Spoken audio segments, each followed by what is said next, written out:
also learned something that we already knew. Donald Trump drives a certain sort of person completely insane. There's nothing Trump says that doesn't frighten people like this. He could recite the words from the Happy Birthday song and they would hear machine gun fire.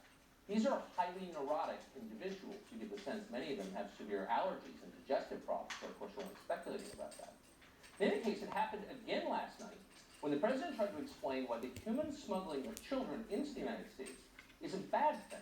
Here's what he said. Children are brought here by coyotes and lots of bad people, cartels, and they're brought here and they used to use them to get into our country. So human smugglers, coyotes as they're often called along the border, bring children into this country illegally, sometimes without their parents. That's true, and that's what the president said. What a lot of prominent Trump haters heard was that huge feral canines were dragging children across the Sonoran Desert. And of course they didn't believe a word of it. Another Trump lie is 916th today. Darshan Kendrick is an elected Democrat in the state of Georgia. She's one of her party's leaders in the state house there. And she wasn't buying it for a second. How the hell does a coyote bring a whole human across the border? She wondered on Twitter. You should know that Darshan Kendrick is an attorney and a self-described investment advisor. You're going to want to hand your retirement portfolio to her as soon as you can. Coyotes dragging children? Lions and tigers maybe, but coyotes? They're too small. Good point. Nothing gets past Darshan Kendrick. She's sharp. Meanwhile, a well-known student at the prestigious Harvard University near Boston had a similar objection to what the president said. He found Trump's mention of coyotes, quote, xenophobic. Why does Donald Trump never criticize American animals? Ever notice that? It's always Mexican coyotes or Chinese pandas, but not a word about golden retrievers or Maine Coon cats. So naturally, the Harvard kid was upset because at Harvard, they know racism when they see it. So that's yet another thing we learned last night. Supposedly most impressive people in our society aren't impressive at all. They're dim, and they're silly, and they're humorless. And on some level, they know that about themselves. That's why they're so self-righteous. It's a cover. The rest of us know it too, which makes them angry. If you've ever wondered why the most privileged people in America often seem so mad, that's your answer. Because they're frauds, and they know we know it. But back to the debate last night. At one point, Joe Biden told us that hundreds of these children brought here by a coyote, possibly dragged, have been separated permanently from their parents by the Trump administration, which hates families. 545 children, to be exact. Now, if you believe that was true, you'd be upset about it, so you'll be happy to know it's not true. It's not even close to true. The vast majority of the parents of these children have been located by federal authorities, and they're refusing to reunite with their children.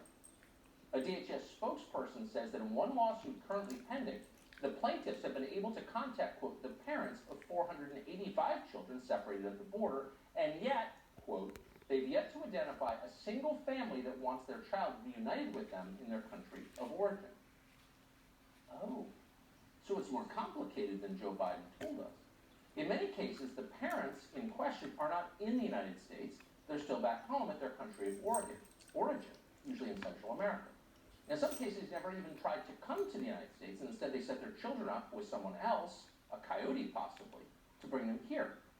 Now you can say what you want about the choice to do that, but the evidence is clear. All the people howling about children in cages and family separations have no idea what they're talking about or don't care. And of course they have no answers to the problems they claim are plaguing their consciences. Their solution is to let anyone with a child gain immediate access to this country. What would that do? Well, it would be flooded by millions of new people instantly. But it would, needless to say, encourage more human smuggling, a huge amount of human smuggling, which is odd since everyone pretends to be against human smuggling, but apparently not everyone is. Everyone used to pretend to be against crime, too. In the 1980s and 1990s, crime was one of the biggest issues in this country. It defined people's lives, where they lived, where they worked. It changed election results every year. Was America a more racist country back then? No, not really. There was just an awful lot of crime in the 80s and 90s. Look it up. There was a huge amount of crime, and a lot of it was driven by drugs, particularly crack cocaine. That's real. It actually happened. Ask anyone who was alive then. Joe Biden was alive then. He was a middle-aged man then. And his constituents asked him to help fix the crime problem. So just like virtually everyone else in Washington at the time, Joe Biden voted to stiffen drug penalties. That was an enormously popular thing to do in the middle of a drug epidemic and a murder epidemic that inevitably followed. It was popular with people in black neighborhoods. They were suffering the most. But now, Joe Biden, as possibly doesn't remember what happened, but it doesn't matter. Now, he's pretending it was all a big racist mistake. Watch. In the 80s, we passed 100%, all 100 senators voted for it, a bill on drugs and how to deal with drugs. It was a mistake. I've been trying to change this since then, particularly the portion on cocaine. That's why I've been arguing that, in fact, we should not send anyone to jail for a pure drug offense. They should be going into treatment across the board. That's what we should be spending money. That's why I set up drug courts, which were never funded by our Republican friends. Now, the bill that Joe Biden just referred to passed in 1986, and it passed the United States Senate with 97 votes. He was close, not 197. That bill was co-sponsored by the chairman of the Congressional Black Caucus at the time. The House approved it by a 376 vote margin. And then the Senate passed Joe Biden's 1994 crime bill, which he's also called a mistake, with an overwhelming bipartisan majority. That was a 95-4 vote, and the House approved that bill by a 40 vote margin. The majority of the Congressional Black Caucus supported, let's restate that, the majority of the Congressional Black Caucus supported the crime bill they're now telling us was written by the Klan. And by the way, the Republicans are saying that too, mindlessly. Joe Biden knows that these bills weren't mistakes. We don't put people in jail in this country for being black. We didn't do that in the 1980s and 90s, sorry. People go to jail for committing crimes. Not all of our anti-crime laws are smart. Some of them are dumb. But the bill wasn't written to punish an ethnic group. It was written to control what was a very real problem, including in black neighborhoods, maybe especially. And that was drug-fueled crime. People were dying from it in big numbers in 1994. But Joe Biden no longer acknowledges that, or maybe he doesn't remember. Not only now is he telling us these crime bills were mistakes, now he's telling us that any law that puts any drug offender in prison is a mistake. And we're not going to have laws like that. Really? Would that include the opioid dealers who've killed hundreds of thousands of Americans in recent years? Apparently, they won't go to jail. So what's going to happen when we stop trying to punish opioid dealers and instead send them to some useless rehab program? What's the success rate in rehab programs? Does anyone ever mention that? You know anyone who's been to rehab? These people know anything? It would be nice to know before that happens what the consequences might be. But of course, no one asked last night. Instead, we're on to the next thing, global warming. Joe Biden, you won't be surprised to learn, is against global warming. He already wears a sweater a lot of the time. He thinks it's too stuffy in here as it is. But he's not against fracking. He told us that last night. If elected, he will not ban fracking. That's always been his position. Always. So what about fracking? All right, let me allow Vice President Biden to respond. I never said I oppose fracking. You said it on tape. I did show the tape. Put it on your website. I'll put it on. Put it on the website. The fact of the matter is he's flat lying. Would there be any place for fossil fuels, including coal and fracking, in a Biden administration? No, we would work it out. We would make sure it's eliminated. Oh, so it's a little bit more complicated. In fact, Biden would ban fracking, we guess. In fact, he'd ban all fossil fuels at some point, but not until he's elected, so calm down. He'd also pass something called the HEROES Act. What's the HEROES Act? Well, the HEROES Act exists to help people with the coronavirus. Republicans, needless to say, are against that because they support the coronavirus. In fact, Republicans invented the coronavirus in a lab at the Villages outside Orlando. Watch Joe Biden tell you why we need the HEROES Act right now. You are the leader of the Democratic Party. Why have you not pushed the Democrats to get a deal for the American people? Well, I have, and they have pushed it. Look, they passed this act all the way back in the beginning of the summer. This is like it's not new. It's been out there. This HEROES Act has been sitting there. Oh, okay, so the HEROES Act has been sitting there. You're going about your life thinking things are kind of fine. Little did you know the HEROES Act has been sitting there. And it will, in fact, continue to sit there unless Democrats win the Senate and the White House. next month. That's what Joe Biden said, at which point everything will be fine. So what exactly is the HEROES Act and what does it do? We never got into that last night. We'll tell you now. Among other things, the HEROES Act would allow illegal immigrants to retroactively receive coronavirus stimulus checks. People who are here illegally would get tax dollars retroactively. The bill contains a prison break provision allowing inmates with asthma or diabetes to get out of jail. It bans voter ID laws. Of course it does. What HEROES Act wouldn't ban voter ID laws? But the bill also allows marijuana businesses and their service providers access to banking and insurance services. They're heroes too. The bill would bail out left-wing jurisdictions that had financial problems going back many decades, long before coronavirus, long before the Republicans invented it at the villages. And of course, the bill would allow paid political operatives to collect ballots in bundles and return them to polling stations. Ballot harvesting, but not just in California, nationally. They're heroes. The ballot harvesters are heroes, ladies and gentlemen. They're heroes. Remember them in your prayers. So consider those provisions and ask yourself, who exactly do they help? Americans who've lost their jobs because of the lockdowns? Small business owners trying to save their livelihoods? The ones Joe Biden told us, put up some plexiglass. Yeah, that works. It doesn't work, by the way, science has shown. But anyway, those people aren't the intended beneficiaries of this legislation. No. Instead, the bill helps the Democratic Party, which looks across our land and sees the destruction wrought by these lockdowns, the suicides, the depressions, the spike in overdoses, as a political opportunity for them. Last night, Joe Biden urged Americans to prepare for a dark winter. A dark winter? Be afraid, Joe Biden says. Now, be afraid has been the message of the Democratic Party for the entire year. But last night, Joe Biden made it totally explicit.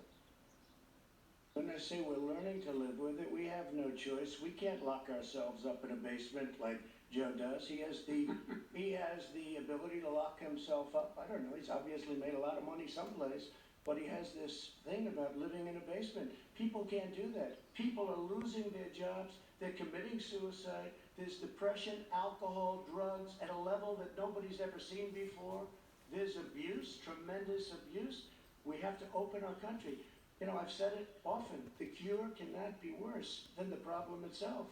And that's what's happening. I mean, we're about to go into a dark winter, and he has no clear plan, and there's no prospect that there's going to be a vaccine available for the majority of the American people before the middle of next year. It is, if you have a reproduction rate in a community that's above a certain level, everybody says, slow up, more social distancing, do not open bars and do not open gymnasiums. Do not open until you get this under control. So it's all about the, quote, reproduction rate. It's about the spread of the virus. But not every population is affected the same. If you have the spread of the virus in a nursing home where people are demonstrably vulnerable, that's a huge problem. If you have the spread of the virus among healthy 18-year-olds, it's not a problem. In fact, flu is a bigger problem. The conventional annual influenza is a bigger problem. This virus has a 99.9% survival rate for the vast majority of Americans. The lockdowns, on the other hand, hurt everyone. The economic and psychological costs of them are in many cases irreversible. Thousands of businesses will never come back. The families that own those businesses are destroyed even as Google and Amazon get stronger. And what about our children? Students who have already spent a year away from school are now preparing to stay away from school indefinitely, and they're learning nothing. If you're a parent, you know that, but many studies have shown the same thing. And yet in Fairfax, Virginia, and other places, the teachers' unions want schools closed until at least August of 2021. Classes should be virtual until a proven vaccine is, quote, widely available. That's insanity. School children face almost no risk of death from this. That's not an exaggeration. But Joe Biden essentially endorsed that plan last night. Quote, do not open until you get this under control. What does that mean? According to Joe Biden, that's what the public health experts are saying. These are the same public health experts who say you can't go outside unless, of course, it's to attend a BLM rally or Luda Wendy's. But you must listen to them. These are the same people who told you that the riots were, in fact, not a threat to public health. They were necessary. But any demonstration against the lockdowns was a threat to public health. These are supposed to be nonpartisan institutions, our public health infrastructure is supposed to be nonpartisan. It's become completely corrupted by partisan interests, obviously. And it's making decent people cynical. The people in charge, once again, have revealed themselves to be completely unserious. And yet they still demand that we pay attention to them. That was the theme of the night. It's the theme of the age. It was never more obvious than when Donald Trump brought up Hunter Biden's laptop and the documents on it. The ones that talk about his business dealings with foreign countries and that mention his father. A lot of it's emerged over the last week, and Trump alluded to it last night. Watch this. And then we're If gonna have this stuff follow-up is true questions. about Russia, Ukraine, China, other countries, Iraq, if this is true, then he's a corrupt politician. Right. So don't give me the stuff about how you're this innocent baby. Joe, they're calling you a corrupt politician. Nobody- Hey, President look at the Trump, I laptop want to from stay hell. on the issue of race. We're Take talking the about the issue. laptop from hell. There are 50 former national intelligence folks who said that what he's accusing me of is a Russian plan. They have said that has all the 5 former heads of the CIA, both parties, say what he's saying is a bunch of garbage. Nobody believes it except his and his good friend Rudy Giuliani. You mean the laptop is now another Russia hoax? And You that's got it. exactly what. Is this That's where you're exactly what. This is told. where he's going. The That- laptop is Russia, Yeah. Gentlemen, Russia. I want to stay on the issue of race, You okay? have to be kidding. Here we Mr. go again President? with Russia.